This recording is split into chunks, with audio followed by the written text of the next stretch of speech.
This time we're going to talk about something I like to call the Big Book of Forces. This is based on these things that, at least when I was young, maybe even when you were young, these books you could get that were just like lists of things for kids to learn.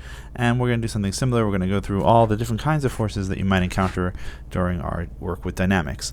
This isn't going to be an exhaustive list, but it will cover most of the basic types so we can use the terminology later as we go on. The first type of force, the one you're probably first aware of when you're born, is your weight.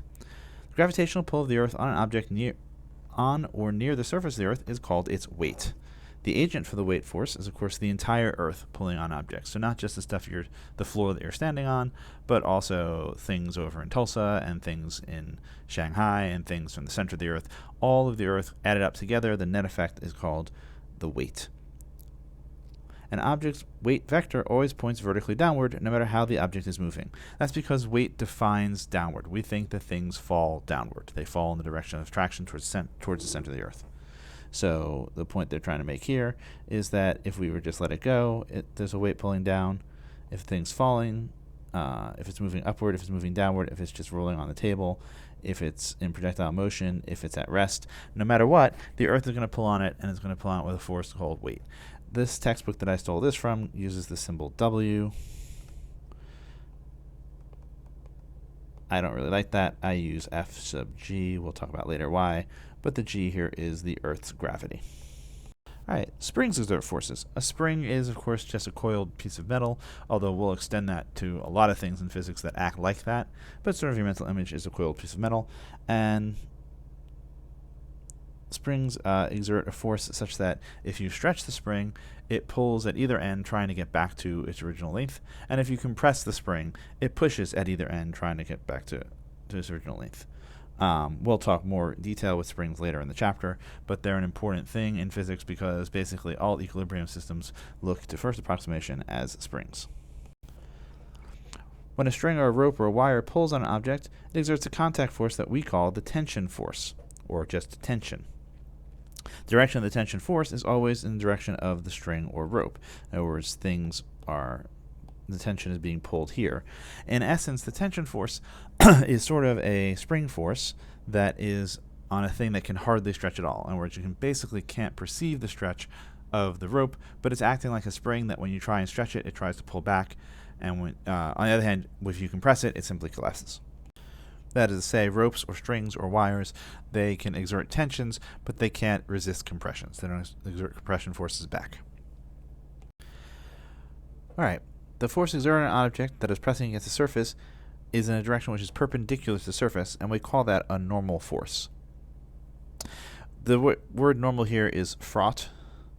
We have to be careful with it because in modern usage, we think of normal as typical or standard or not weird kind of things. But in physics, it's a much older concept. We're using a very old mathematical term for perpendicular. Not exactly perpendicular, but enough that we'll just call it the same. The distinction is that a line is considered normal to a plane. So imagine we have your table here, and we say that the line is normal to the plane if it's always true that no matter what line in the plane you draw, we get a right angle. That this highlighted blue line, or no, let's make it this green thing, is normal to the plane if every line in the plane is perpendicular to it. You can see that's basically the same as saying it's perpendicular. It's just a slight detail in math that we're not going to worry too much about. So you can think of normal as perpendicular, which is not the way you usually use the word, but it is the way mathematicians use the word, and we steal it in physics. So the normal force exerted by a surface is against the object that's trying to push against it. The normal force is what's necessary to prevent two objects from piercing through each other, from interpenetrating. If you are standing on the floor, gravity is pulling you down, but you don't go down, so it must be true that the floor is pushing back up to support you, and we call that a normal force. Or if you lean against the wall, you don't go through the wall, so again, the wall must be pushing back against you so as to keep you out. The normal force is sometimes called a magic force, which is a fancy physics term. I kid you not, that's the actual term, a magic force. Or really, better said, it's a constraint force. In other words, if we know that you didn't go through the floor, then the normal force is as big as necessary to make that not happen. And so in that sense, it's magic. It adjusts the size to make the physics match the observed world. It's not magic in the sense of like Doctor Strange or anything like that. It's just saying that it's unspecified. It's a function of the constraint. When you say the thing doesn't move a certain way, then the normal force will be the size necessary to make that happen. The normal force is responsible for the solidness of solids. It's the thing that makes a solid a solid. It's the thing that, because you can't punch through it. So you can see that basically other things wouldn't exert normal forces, and we get a little weird when we start saying, like, does water exert a normal force? Not really. It exerts what's called a buoyant force. Does air exert a normal force? Not really. On the other hand, each of the individual atoms exert normal forces so as to not pierce or be pierced by the things hitting them. The textbook that I stole this from says that the normal force should be symbolized with the letter N. I don't really like that either. I use F sub capital N, and that's relatively standard. Also note from a little picture over here that I want to make clear here, the normal force is always perpendicular to the surface and has no relation to the direction down. We'll often see normal forces opposed to gravity, to the weight, but that's only because we'll often talk about things on level surfaces. If there's an incline like here, then that need not be true. All right, there's also something called friction. It's another way that objects can interact, that one surface interacts with another surface.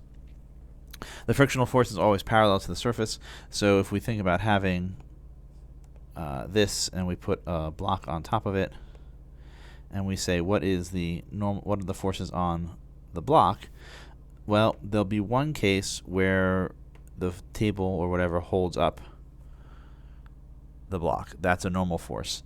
And then there'll be another force, maybe this way, let's say, if the object had been heading that way, let's say, then there'll be a frictional force back the other way. Those are both exerted by the surface, and in a real sense, we should say that there's one force exerted by the surface, and that one force points sort of like this, but we don't do that. We always break it into the normal and the frictional force, and remember that we can always take a vector and break it into two perpendicular directions at our whim, so we do that. It's just easier to think of it that way in terms of computation. There are two types of friction. There's kinetic friction, which they symbolize by S sub k, and I agree with that. That acts when an object is actually sliding across the surface. When there's actual relative motion between a surface and an object, then there is kinetic friction between them. Kinetic comes from kinesis, which is for motion. We'll run into that a lot. It's the root of kinematics as well. And it implies that there's actual relative motion of the two, that they're not moving at the same speed. If two objects are stuck together and they're not moving relative to each other, they could be moving together at some speed, but they don't have any relative motion, then we say that there might be static friction between them, which we denote by F sub little s. And it's basically, it points in the direction which prevents the relative motion. In fact, let's make a very important note here, to prevent relative motion, to prevent the sliding of the two. So again, if we have sort of a box and then another box, and we start pulling on the bottom box this way, then there would be, if we had no friction, then eventually the black box would pull out from under the blue box. Static friction will be trying to stop that, so it will accelerate, it will push on the blue box this way. It turns out that friction is agnostic, so it will also push on the lower box the other way, so as to reduce their relative motion, try and prevent relative motion. All right. In this case, we say that we have a sled which is moving to the right, but it's getting slower because there's a kinetic frictional force which points against its motion. And that would be kinetic friction because there's actual sliding on that surface. In this case, the woman is pulling to the left, but the crate doesn't move. That's an observational thing. And so we would say, well, since she's pulling this way, but there's no actual motion, there must be a frictional force pointing this way. Since the box is not actually sliding, it's a static frictional force. All right, if we have an object moving through a fluid, then there'll be what's called drag. A fluid to a physicist is anything that flows. That's the root of the word fluid, meaning it's a liquid or a gas. And the drag comes about because to move through a space, the solid object needs to push that fluid out of the way, and that exerts a force back on the fluid. Just like kinetic friction, drag points opposite to the direction of motion.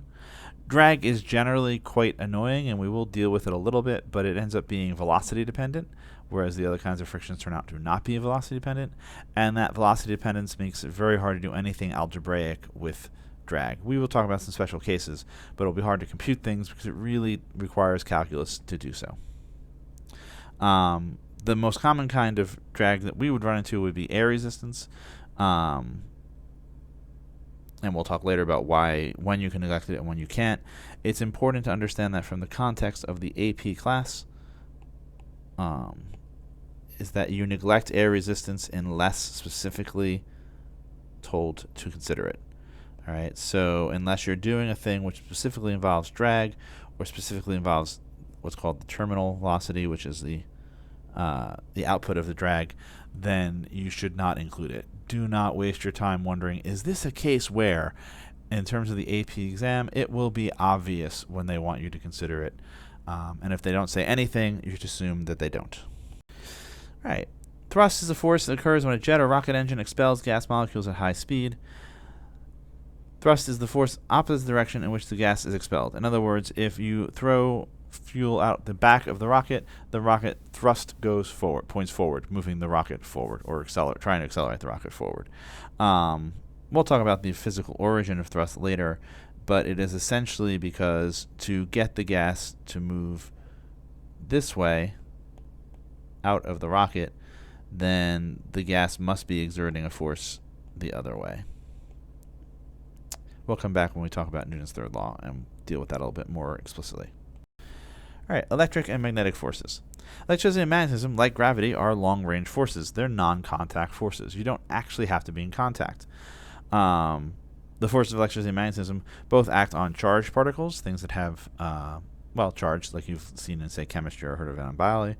But these forces and the forces inside the nucleus will not be important for the dynamics problems that we're going to consider over the next several chapters, so we're not going to deal with them very much. Having said that, to be honest, most of the ones we've talked about already are really electric forces. For instance, the normal force that prevents you from falling through your chair is really an electrostatic repulsion between the electrons in you and the electrons in your chair.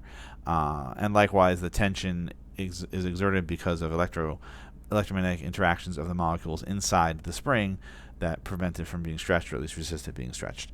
We will, however, generally avoid these microscopic analyses because they are incredibly tedious and hard to keep straight, whereas in the human world, they kind of average out to what we've been talking about, like the contact force of the normal, or like the string, the tension in a string.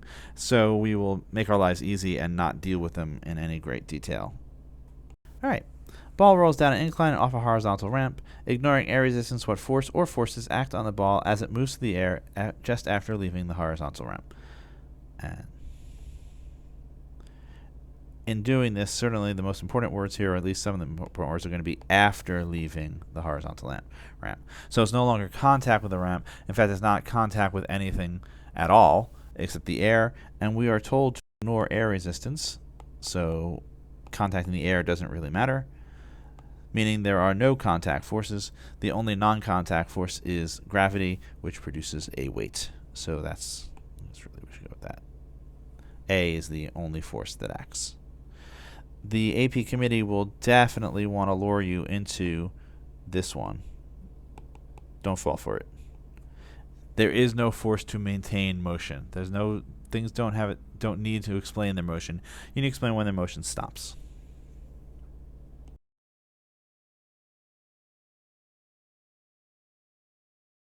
All right, a steel beam hangs from a cable as a crane lifts the beam. What forces act on the beam?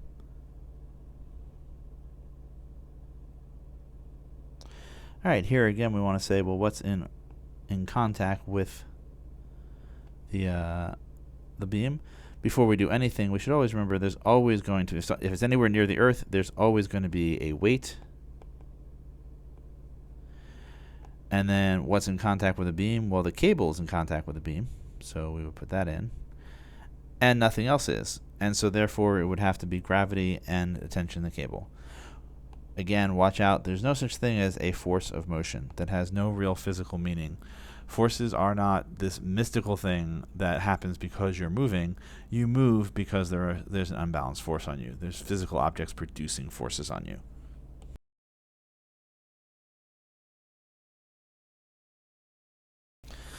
A bobsledder pushes her sled across horizontal snow to get it going, then jumps in. After she jumps in, the sled gradually slows to a halt. What forces act on the sled just after she's jumped in? Well, we know that there'll be gravity. That doesn't get us any bonus points here because notice that every answer has gravity. And then we want to say, what else do we have? Well, the sled is certainly sitting on the snow, and the snow is going to push back up on it, so we're definitely going to get some sort of normal force. And then it's gradually slowing to a halt, so the snow is exerting some force on it, and that's a kinetic friction force. So we know we need at least, I guess what we could do is we can say we need, it can't be A and it can't be B, because we need both kinetic friction and normal force. How about this force of the push?